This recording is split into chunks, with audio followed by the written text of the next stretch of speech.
तर काकाचा फोटो बघणं लांबच राहिलं। का रे असं? अगं का म्हणजे मी कदाचित लहान असताना या सगळ्याचा मला खूप त्रास होईल असं घरच्यांना वाटलं असेल, म्हणून त्यांनी दाखवलं नसेल। आणि जेव्हा मला समजायला लागलं, मला कळायला लागलं, तेव्हा बघ मलाच नाही बघा असं वाटलं। तुझ्या बाबांचा फोटो बघावासा वाटला नाही? जानवी, ज्या माणसाने माझ्या आईला मी तिच्या पोटात असताना एकटं सोडलं, त्या माणसाचा फोटोच काय, तो माणूस स्वतः माझ्या समोर आला ना तरी त्याची गरज नाहीये मला।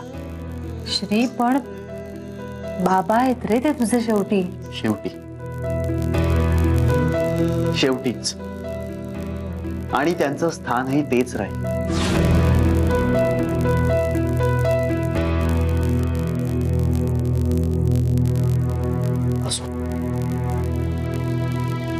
त्यामुळे त्यांचा फोटो मला कोणी दाखवला नाही हे एका अर्थी बरंच झालं। पण छोट्या आई कोणाबरोबर होत्या हे कसं कळेल आता आपल्याला? जानवी, मी छोट्या आईला जेवढं ओळखतो त्यावरनं मला असं वाटतं की ती आणखीन कोणाला भेटणं शक्यच नाही। माझ्या मते तरी ती काकालाच भेटायला गेली असणार। मग आता? नाही, आता काय मला माहित नाही, पण मला ही गोष्ट आवडलेली नाही।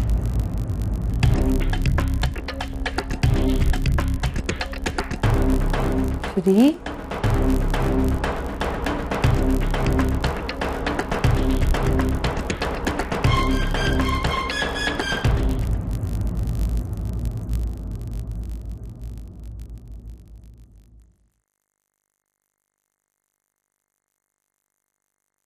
वहिनी, तू कधीपासून आहेस इथे? अगं झाला अर्धा पाऊण तास झाला इथेच आहे। बरं, शरयूला पाहिलंस? नाही, पण आमचं सकाळपासून काही बोलणंच नाही झालं। अगं काय झालं बेबी? अगं शरयू घरात नाहीये आज, पुन्हा ती कुणालाही न सांगता घराबाहेर गेली। अगो बाई, तू बाकीच्यांना विचारलंस का? सगळ्यांना विचारून झालाय। कमाल करते शरयू सुद्धा, काल एवढं सगळं झाल्यानंतर आज पुन्हा तेच। बेबी का करत असेल ग शरयू असं? मला तर खूप काळजी वाटते बाई तिची। वहिनी, मला ना तिचा राग येतोय आता। तिच्या वागण्याचा आपल्याला त्रास होतोय हे कळायला नको का तिला? बरं ठीक आहे, एक वेळेस तिला नाही कळत आहे, पण आपण तिला सांगितलंय ना की बाई असं वागू नकोस, आम्हाला त्रास होतोय, तर पुन्हा आज तेच? काही नाही, येऊ दे आता तिला। ती आली ना की मी स्पष्टच बोलणार आहे तिच्याशी। बेबी पण डोक्यात राख नको घालून घेऊ, शांतपणे बोल, वाद आणखी वाढवू नकोस प्लीज। वहिनी, वाद वाढू नये म्हणूनच बोलणार आहे मी तिच्याशी। हा वाद जर वाढला ना तर पुन्हा आईपर्यंत जाईल, आणि आईच्या डोक्याला आता नवीन विषय मिळाला नकोय मला। हो ना, आता कुठे श्रीचं जरा नीट चालू झालंय, त्यात आता नवीन डोकेदुखी नको। शरयूचं नेमकं काय बिनसलंय ना हेच कळेनासं झालंय मला।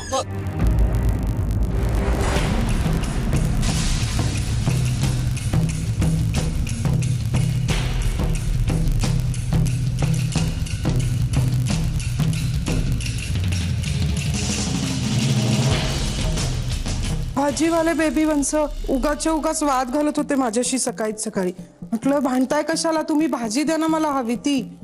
तू भाजी आणायला गेली होतीस आता? हो बहिणी, ही बघा ना, खूप भाजी आणली आहे, अगदी निवडून। बेबी वंशना आवडतो म्हणून फ्लावर पण आणलाय। अगं पण आठवड्याची भाजी काल आणली आहेस, तर आज परत भाजी आणायला का गेली होतीस? हो का, मी भाजी आणली आहे का? मी विसरले।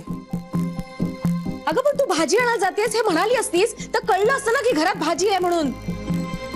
तेच, हे सांगायलाच विसरले।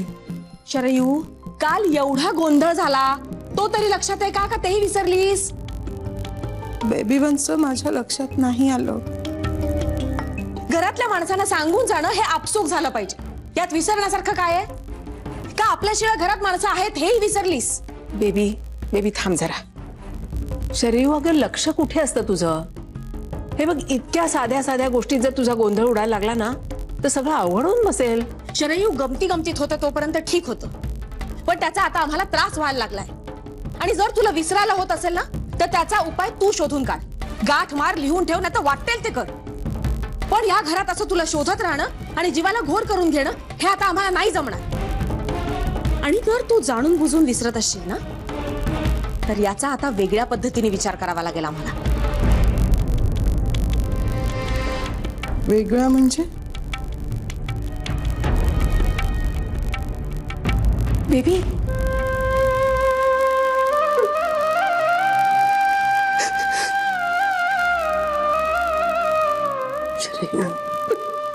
नको रडू. नको रडू. तुला या गोष्टीचं गांभीर्य लक्षात येतंय का? सगळ्यांच्या जीवाला घोर लागतो ग. आपल्या घरच्या माणसांशी असं वागायचं का? सांग बरं.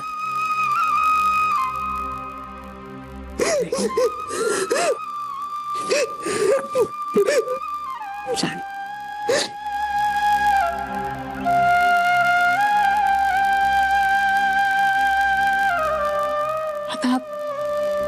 आता आणखी एक वादळ नको आणूस या घरात शरयू.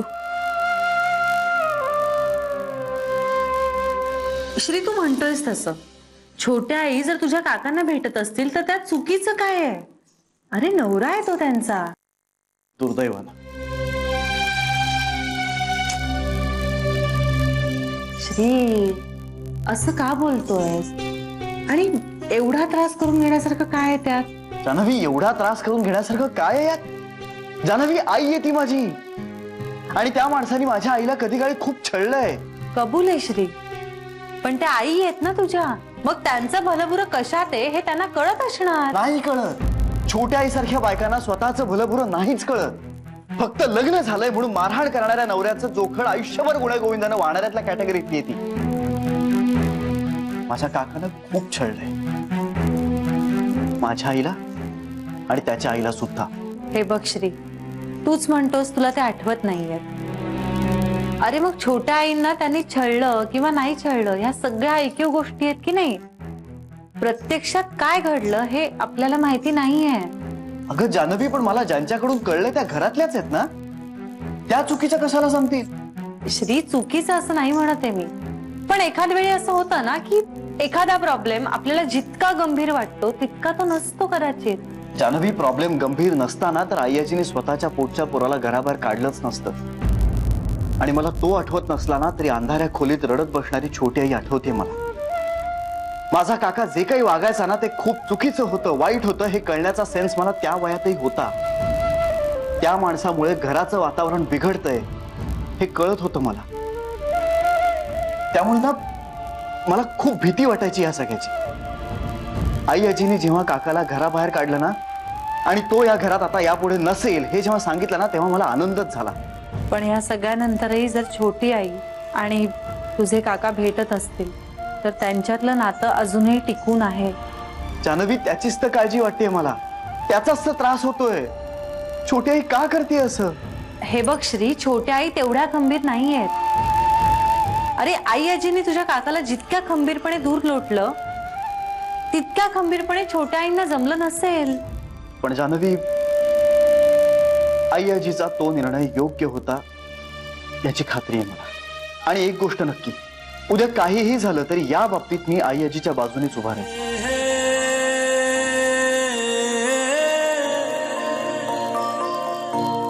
काय झालं?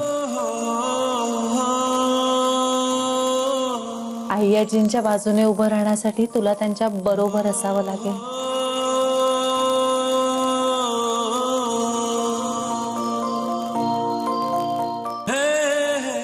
Well,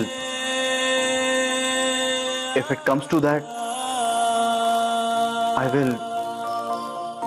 You will what? Yes.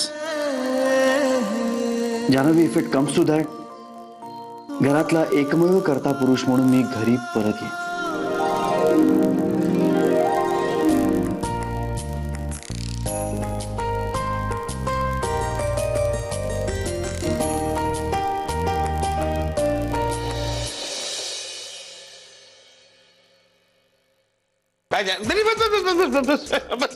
काय कसं काय जान्हवी? काय प्लॅन? काय प्लॅन? सुट्टीचा वगैरे प्लॅन? सुट्टी? मी सुट्टीसाठी अर्ज नाही केलाय सर. नाही मी पण केलेलं नाहीये, पण आता मला घ्यावीच लागणार आहे सुट्टी. तुझा मूड बरा दिसत नाहीये तेव्हा तू ही सुट्टी घे, जरा मूड बरा होईल. गीताजी, आपला काय प्लॅन आहे सुट्टीचा? अर्थात आपण ऑफिसमध्ये असतानाही सुट्टीवर असल्यासारख्याच वागता हा भाग वेगळा, पण खरी सुट्टी मिळाली तर आपण काय करणार असं एक सवाल पुसतो आपल्याला. सुट्टी मिळणार आहे सर. मी ना मुंबईच्या बाहेर जाईन कुठेतरी. माझाही तोच प्लॅन आहे, दूर लांब कुठेतरी जाण्याचा. इबिझा, बाली, शांतपणे जाऊन सुट्टी एन्जॉय करायची, आणि ती सुद्धा एकट्याने स्मित तुडी बरोबर नाही. कसा काय वाटतो माझा प्लॅन जान्हवी? पण सर आत्ता का सुट्टी घ्यायची आपण? नाही, आपण घ्यायची नाही, आपल्याला घ्यावी लागणार आहे. मला तर कायमचीच घ्यावी लागणार आहे. काय करावं बरं सुट्टीत? कुठेतरी दूरवर जाईन किंवा विपश्यना करीन म्हणतो. काय म्हणणं आहे तुमचं यावर? सर काय म्हणताय तुम्ही? काहीच कळत नाहीये. मलाही कळत नाहीये ग जान्हवी, मलाही कळत नाहीये. पण लोक आपल्याशी असे सूड उगवल्यासारखे का वागतात? का त्यांना आपली कोणी सुपारी दिलेली असते? मलाही कळत नाहीये. काय आहे तुला जान्हवी टॉर्चरचा एक प्रकार माहितीये? माणसाला जेव्हा एखादी गोष्ट आवडत नाही ना, तीच त्याच्या समोर सतत करत राहायचं, म्हणजे काही काळाने तो भ्रमिष्ठासारखा वागायला लागतो. तुला वाटतंय मी त्याच मार्गावर आहे म्हणून? आपण हसलात, आपण माझी खिल्ली उडवली. आता मला बरं वाटलं. काय बऱ्याच वेळात आपण माझी खिल्ली उडवलेली नव्हती. आपल्यामुळेच माझी नोकरी जाणार आहे, तेव्हा आपला पृथ्वी तलावर याचा कार्यभाग साध्य झालेला आहे. आपण हसा. मी कोण आपल्याला बोलणारा? आपण हसा. सर तुमची नोकरी जाणार आहे म्हणजे? जान्हवी, ही बँक आहे. काय आहे? बँक आहे. म्हणजे हे मी तुला नाही सांगत आहे, यांना सांगतोय बरं का मॅडम, ही बँक आहे. तेव्हा लोक इथे विश्वासानं पैसा ठेवतात. मोठे मोठे लोक त्यांची अकाउंट इथे उघडतात. इतर बँकात ही अभिमानाची गोष्ट समजली जाते, पण आपल्या बँकात जी काय मोठी मोठी 5-10 अकाउंट आहेत, त्यातल्या एका अकाउंटचा चेक जन्माच्या कर्मी रिटर्न आला तर त्यांना कळवण्याचं साधं सौजन्य आपल्या बँकेत नाही. म्हणजे काय केलं असतं? त्यांनी पैसे पाठवले असते किंवा फंड्स ट्रान्सफर केले असते, पण मग त्यांचा अपमान केल्याचा आनंद तुम्हाला कसा मिळाला असता? आणि दुर्दैवाने ते अकाउंट आहे आपल्याच बोर्डावरच्या एका गृहस्थांचं. म्हणजे आता माझी नोकरी जाणार, आता सुट्टी, कायमची सुट्टी. अर्थात आनंद एका गोष्टीचा आहे की रोज येऊन मला तुमच्या चुका सुधाराव्या लागणार नाहीत. दुःख हे आहे की दुसऱ्या कुठल्याही नोकरीत मला असं घरगुती वातावरण मिळणार नाही. ठीक आहे, घरी स्मितुडी माझी पिसं काढते, इथे तुम्ही माझी पिसं काढता. चला सुट्टीचं प्लॅनिंग करायला घेतो. चला सगळे मिळून सुट्टीचं प्लॅनिंग करू. पंढरीच्या वारीला जाऊ सगळे मिळून. चंद्रभागेत स्नान करू. दिंड्या पताका वैष्णव नाचती. बाप रे गीता, कठीण आहे तुझं. माझं का कठीण आहे? यांना काय होतं माझ्याशी नीट बोलायला? सारखा असा मला कमीपणा आणतात. मग यांच्यामुळेच माझ्या जास्त चुका होतात. पुढच्या जन्मी ना मी यांची बॉस आणि हे माझ्या ऑफिसचे शिपाई. काही बोलत असते जा तू. खरं तेच बोलतेय. यांच्यासारख्या पुरुषांना ना हुशार बायका सहन होत नाहीत आणि मग काहीतरी फालतूची कारणं काढून चुका काढतात. यांची बायको आणि मी जळतात ते आमच्यावर. जान्हवी, आता मला खरंच खूप राग आलाय हं. आणि आता जर माझं काही चुकलं असलं ना तरी सुद्धा तू माझीच बाजू घ्यायचीस माझं मन राखण्यासाठी. बरं बरं, मी तुझ्याच बाजूने.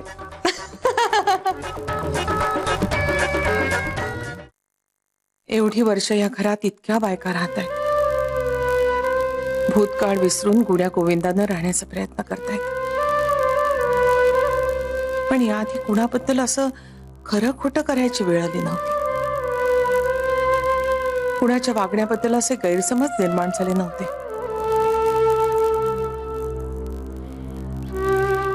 जान्हवीशी बोलायचं राहिलंय. ती काय म्हणतीये, शरीराबद्दल काय सांगते हे कळल्याखेरीज मनाला स्वस्थता मिळणार नाहीये. ती एकदा शरयू तिच्याबरोबर होती असं म्हणाली, या प्रकरणावर पडदा पडेल. जान्हवी खरं बोलेल असा मला विश्वास वाटतोय. पण म्हणजे हा विश्वास शरयू बद्दल वाटत नाहीये. का मनात अशी शंका येते? शरयू माझ्याशी खोटं बोलेल? नाही नाही नाही. जोपर्यंत माझ्या हातात काही पुरावा नाही तोपर्यंत मी तिच्याबद्दल असा विचार करता कामा नये. शरयू माझी सून नाही, माझी मुलगीच आहे. पोटच्या मुली इतकंच माझ्यावर प्रेम करते ती. शरू बाळा, आता इतक्या वर्षानंतर माझ्या मनात अशी शंका येऊ देऊ नकोस. आजवर मी जे केलं ते तुझ्या हितासाठीच केलं.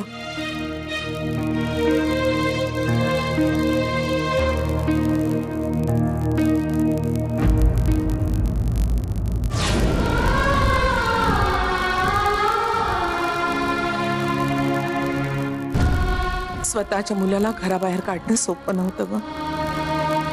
1000 वेळा मेले मी ते करताना. किती यातना झाल्या ते माझं मला माहिती. पण तुझा केविलवाणा चेहरा पाहून मी मन घट्ट केलं. कुठून कोण आलेली मुलगी तू? तुझ्यावर अन्याय होऊ नये म्हणून माझ्या पोटच्या गोळ्याला नाकारलं. तेव्हा त्याच्याशी कठोर वागताना जेवढा त्रास झाला ना तेवढाच तुझ्याशी वागतानाही होईल. त्याला दूर करताना जेवढी रडले तितकंच दुःख तुला दूर करताना होईल. आजवर मुलांशी तत्वासाठी जे वागले ते आणि तसंच सुनांची वागण्याचा पायंडा तू पाडू नकोस बाळा. कुणी जवळचं सोडून जाण्याचा आघात आता सहन नाही होणार ग. ते झेपण्याचं ते सोसण्याचं वय नाही राहिलं माझं. मी तरी कुठे कुठे पुरी पडू शरयू.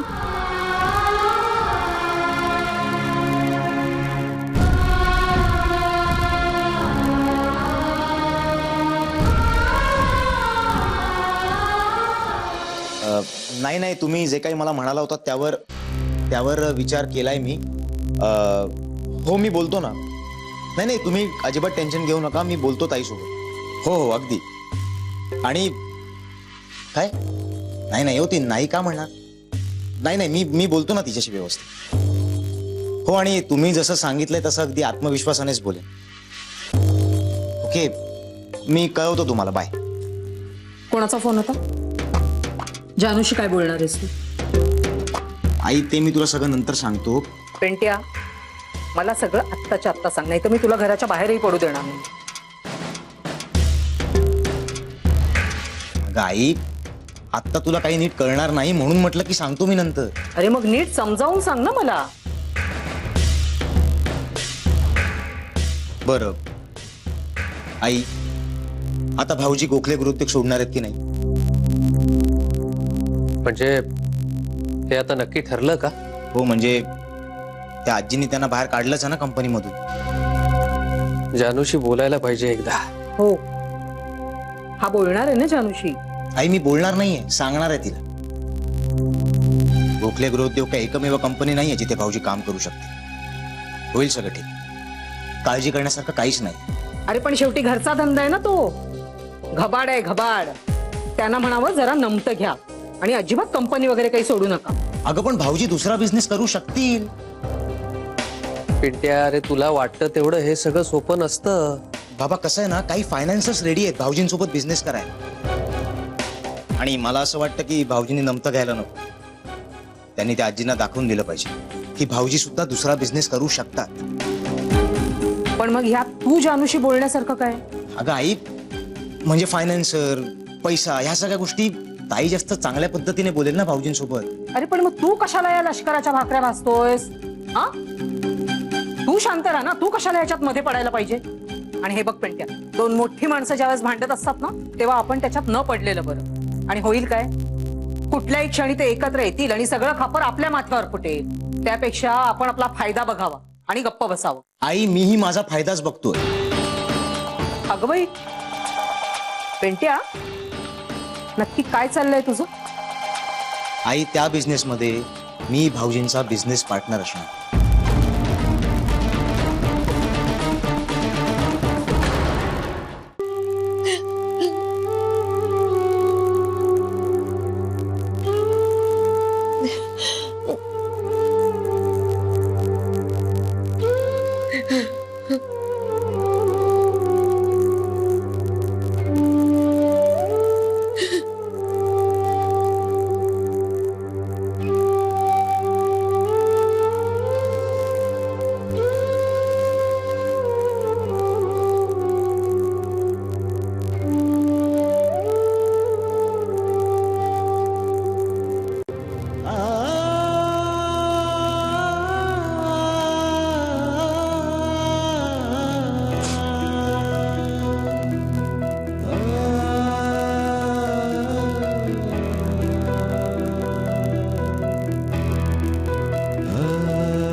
मी तुम्हाला मेल केलं होतं